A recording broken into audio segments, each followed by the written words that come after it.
stavo riflettendo tra me e me di quanto quest'anno è stato veramente complesso e complicato. È stato un 2020 molto complesso dal punto di vista lavorativo, chiunque lo sa, non serve anche dire insomma le varie motivazioni, però stavo riflettendo tra me e me appunto e ne ho trovato anche la necessità di condividerlo con voi.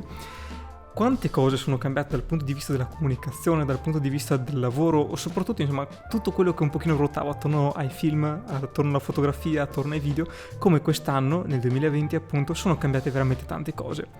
Beh, allora, il primo pensiero che mi viene in mente è che io sono un macinatore seriale di chilometri, per lavoro mi muovo tantissimo, lo scorso anno ho fatto circa 50.000 chilometri e chiaramente il meccanico è felice di questa cosa qui, io un pochino meno,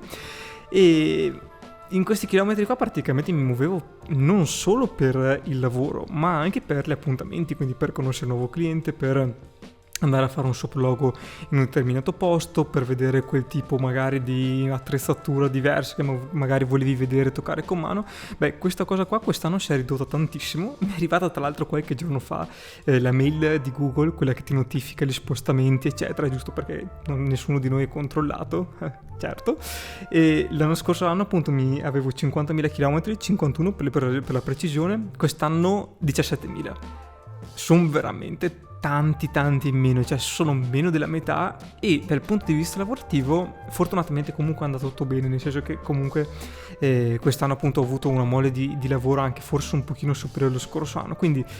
il mio primo pensiero va allo spostamento. Quest'anno secondo me abbiamo ottimizzato tantissimo tutto ciò che è spostamento, e dove non è necessario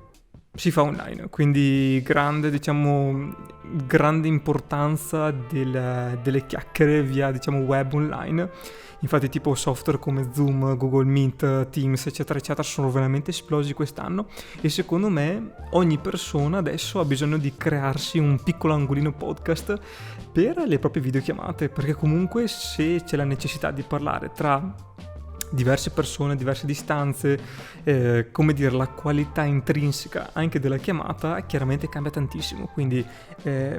non so esattamente i numeri, però immagino che webcam, microfoni podcasting come questo qua e qualsiasi tipo di materiale che mi agevola le chiamate, secondo me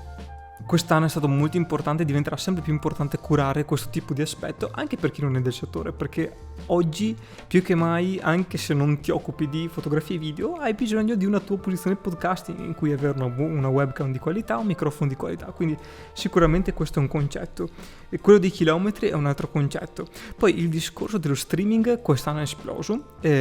mi sono arrivate alcune richieste, non tantissime della verità, però effettivamente non sono neanche verticalizzato come service, quindi come dire ci sta anche nei limiti della mia struttura, della mia strumentazione. Gli eventi fisici pochissimi, ne ho fatti veramente 2-3, lo scorso anno guardavo, ne ho fatti quasi più di 50, quindi anche in questo caso qua sono diminuiti tantissimo. Però dall'altra parte c'è più richiesta del lato video, del lato streaming, lato editing video, anche del materiale che si produce, quindi secondo me sicuramente il pubblico è venuto a mancare, quindi tutto quello che ruota appunto all'evento live, a quello che succedeva appunto oltre alla performance, oltre allo speakeraggio di uno speaker, cioè tutto quello che ruota attorno è venuto meno. Però dal punto di vista sempre foto e video, streaming molto importante, sempre più richiesto. Penso che ormai tutte le camere che usciranno saranno sicuramente adattate per fare streaming nativo. Adesso io utilizzo una chiavetta, si chiama Cam4Link o una cosa del genere, che è praticamente una scheda di acquisizione che riesce a trasformare il segnale video della macchina e diventa proprio appunto tipo una webcam. Secondo me tra un pochino diventerà tutto così, quindi tutte le camere faranno streaming. È una cosa molto importante. Il discorso streaming secondo me è arrivato con tanta forza, e chiaramente canali di streaming tipo Twitch sono aumentati tantissimo. Penso che non tante non è ancora colto questa cosa qua, infatti generalmente si pensa ancora a fare il filmino penso di per le aziende, no? Tipo campagne pubblicitarie molto ridotte, 2-3 video all'anno. Quest'anno invece c'è proprio la necessità di produrre tanto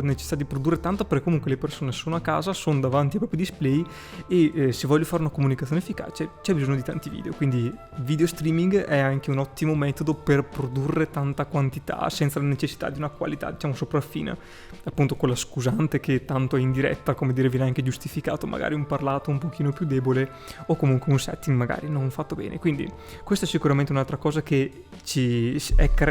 diciamo è nata qualche anno fa, ma secondo me è esplosa quest'anno qua nel 2020 e ce lo porteremo dietro per tanto tempo. Cioè gli eventi saranno fatti in streaming, saranno fatti spero dal vivo che ritornino, però sicuramente questa cosa qua ce n'è bisogno, ce ne sarà sempre più bisogno. E dal punto di vista lavorativo, secondo me video inteso come video diretta sui vari social, secondo me sarà sicuramente un canale molto interessante che tra l'altro vorrei approfondire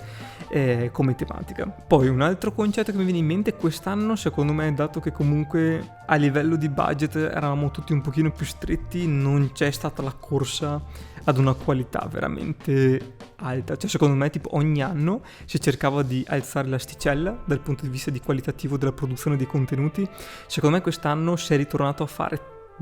tanto e valutare proprio la quantità, cioè la qualità ha fatto un passetto indietro, quindi perlomeno da quello che vedo io, dalla mia modesta opinione, dalla mia modesta esperienza, vedo che c'è tanta necessità di produrre contenuti, tanta necessità di farne tanti, proprio a livello quantitativo, e si fa anche un passo indietro sulla qualità. Cioè se devo preferire se fare un video fatto bene con un budget magari alto, fare 5 video di budget molto più basso, però avere 5 video, 5 unità da pubblicare, bene o male quasi tutti preferiscono la versione con 5. Non so se è giusto o sbagliato, però secondo me, ritornando al discorso di prima, le persone sono in casa, sono davanti ad uno schermo,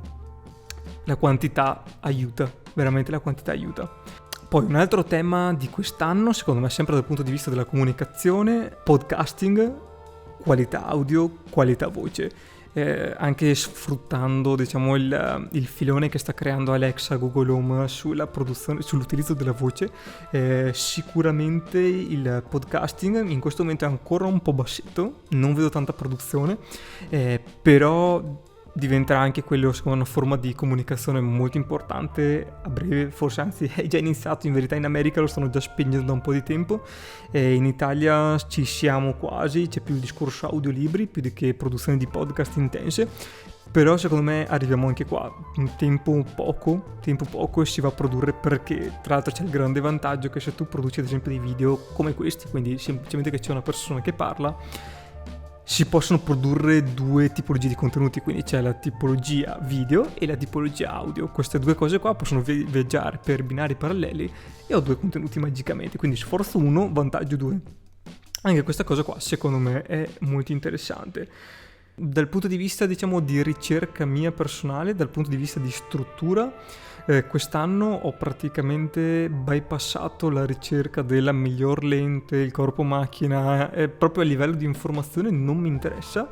Devo dire che ho affrontato invece molto di più il tema illuminazione e il tema audio. Adesso magari questa cosa qua è una cosa mia personale, però sto vedendo che la qualità intrinseca delle macchine fotografiche comunque è veramente importante. Oggi è difficile trovarne una che fa un file che non è funzionale per quello che serve, cioè a meno che non dobbiamo proiettare su un cinema, vabbè, però tipo non è il caso quasi di nessuno. Secondo me invece sull'audio e sulle luci c'è ancora molto margine, infatti Rode sta buttando fuori dei microfoni molto interessanti. A livello di illuminazione Godox sta facendo delle cose molto buone dal punto di vista dell'illuminazione per video, quindi non luci flash ma luci diciamo a luce continua, e secondo me questo qua è un'ottima cosa ed è da tenere sotto controllo. Quindi dal punto di vista mio meno attenzione sulla strumentazione proprio fisica per fare i video, fare le foto, più attenzione sulla produzione di luci e qualità audio. Quindi anche questo secondo me rispetto al 2019 è stato un grande cambio. Diciamo che mi piace molto il tema dell'audio, il tema delle luci, ma quest'anno è stato veramente molto interessante, molto utilizzato. Un altro pensiero che mi viene in mente, sono un po' a ruota libera, spero che come dire siano delle riflessioni interessanti, non mi reputo veramente nessuno, io provo a condividere magari quelle poche cose che cerco di portarmi a casa quest'anno e spero che chiaramente siano utili anche per te. Un'altra riflessione, quest'anno dal punto di vista lavorativo non ho mai montato così tanti videocorsi come quest'anno, non miei, per clienti, per altre persone. Mi piace molto il concetto perché secondo me dal punto di vista Italia non c'è molta attenzione dal punto di vista formativo, ci sono magari 2-3 referenze molto brave, ma in generale il discorso del videocorso è sempre stato sostituito da una lezione magari frontale, scuola, università, corsi privati magari da pochi numeri, però il tema del videocorso, cioè comprare un videocorso, è sempre stato un pochino boicottato secondo me, cioè alle persone comunque piace andare sul posto e ascoltare dal vivo un professore. Quest'anno secondo me finalmente si è svincolata questa cosa qui, e dal punto di vista della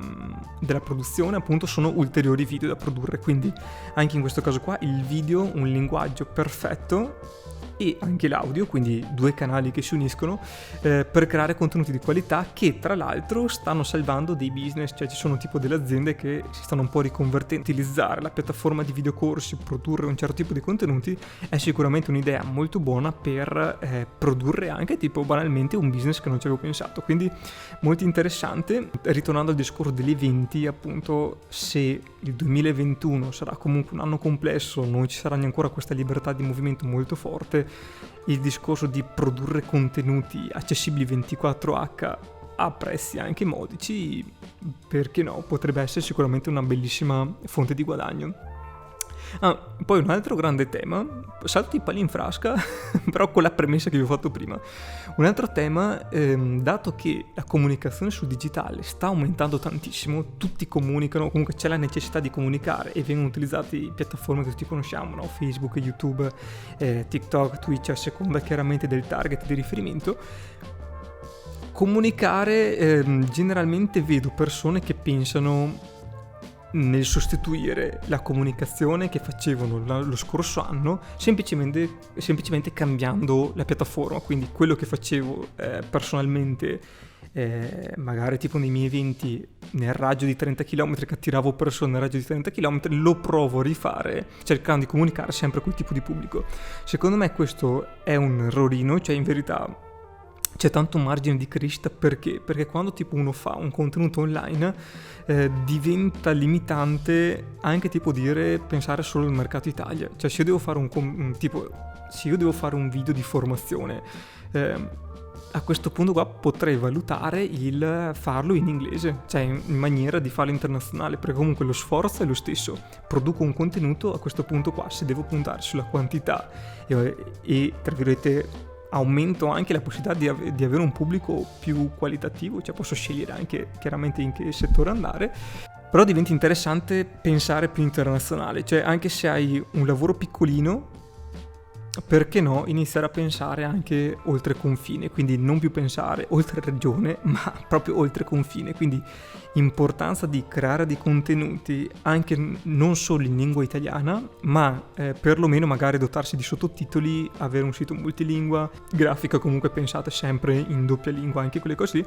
e può diventare molto interessante, perché comunque se devo parlare a tutti a questo punto qua, che lo sforzo per produrre contenuti è sempre lo stesso, ampliare il proprio pubblico sicuramente è un tema molto interessante, e un tema che comunque alcune persone ci stanno già arrivando. Sinceramente anche a me piacerebbe a questo punto fare il sito ad esempio in duplice lingua, perché comunque mi è già capitato di interfacciarmi proprio quest'anno con la scusa che è più facile arrivare anche a persone fuori confine, il sito di farlo in doppia lingua e anche i contenuti tipo quelli magari principali magari sottotitolarli. Grande sforzo, purtroppo non sono un grande esperto di inglese, anzi in verità ho una conoscenza veramente elementare della cosa, però sta diventando necessario, cioè è una cosa che secondo me adesso non è fondamentale, penso che a breve diventerà fondamentale, perché comunque se devo comunicare a tutti lo faccio da casa, a questo punto qua tanto vale beccare il miglior cliente che posso trovare sul pianeta, quindi che sia in America, in Messico o in Veneto, a questo punto qui non mi cambia così tanto se devo fare dei contenuti che possono essere visti da tutti, quindi questa è un'altra grande cosa interessante. Vorrei concludere con questa cosa qua sempre riguardo alla formazione. Quest'anno, dato che ho avuto molto tempo in più purtroppo o per fortuna, dipende sempre dai punti di vista, ho letto molto di più. Secondo me questo tempo guadagnato ad esempio dagli spostamenti mancati, dagli eventi mancati, dalle relazioni mancate, daranno un vantaggio a chi sa sfruttare il tempo in più. Cioè se tipo tutti ogni giorno fai un'ora in meno di macchina per strada, ad esempio, quell'ora lì non è che te la devi buttare via, però se sfrutti quell'ora lì per formarti, cosa che tra l'altro io in verità già faccio in macchina, quando tipo le lunghe traversate ascolto molti video tipo di formazione, però è chiaro che se sei in casa rendi molto di più, cioè un'ora fatta bene in casa su un libro, vedendo un video specializzato o comunque insomma decidete voi quale è la piattaforma migliore, sicuramente ben sfruttata, quindi il tempo teoricamente aumentato a disposizione, ma va ben sfruttato, il rischio di perderlo è veramente alto. Bene, quanto sto registrando da...